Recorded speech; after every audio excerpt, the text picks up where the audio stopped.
The next day, Henry and his mother returned to Mr. Rogers' office.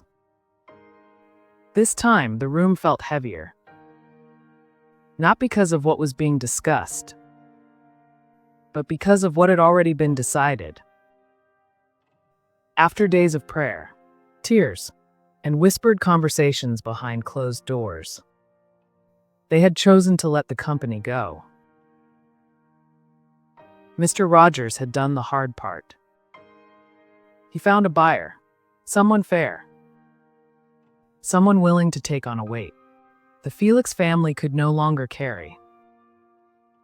When the papers were finally signed, there was no celebration, no sense of victory, just a quiet breath. A release. The company was no longer theirs, but the burden wasn't theirs either. Henry turned to Mr. Rogers, grateful yet practical. "How much do we owe you for your help?" Mr. Rogers smiled, a soft, humble smile that seemed to warm the entire room. "You don't need to pay me. Just make sure the people who helped close the sale receive what they're owed." "I'm glad I could help."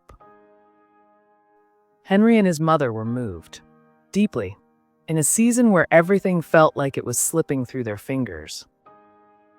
This simple act of kindness felt like something solid, a hand steadying them. When everything else felt uncertain, they thanked him sincerely, from a place far beneath the surface.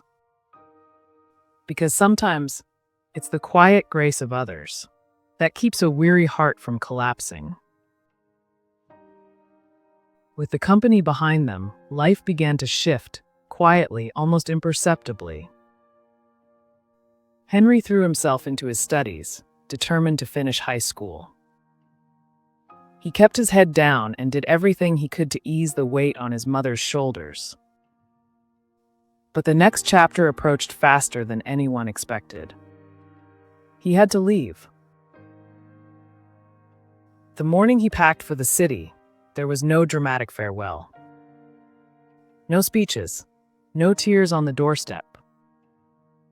Just the soft, aching silence of a home adjusting to change. "I'll find a part-time job," he told his mother as he pulled her close. "I'll keep studying, and I'll come back to visit soon." She held him tight, longer than usual. Sometimes love is too full to fit into a sentence. And then he stepped away, a bag on his back. A future he could not yet see ahead of him. Henry walked toward the road, shoulders squared, courage trembling under his ribs. Fear in one hand, hope in the other. The city waited like a distant horizon. And the unknown opened its door,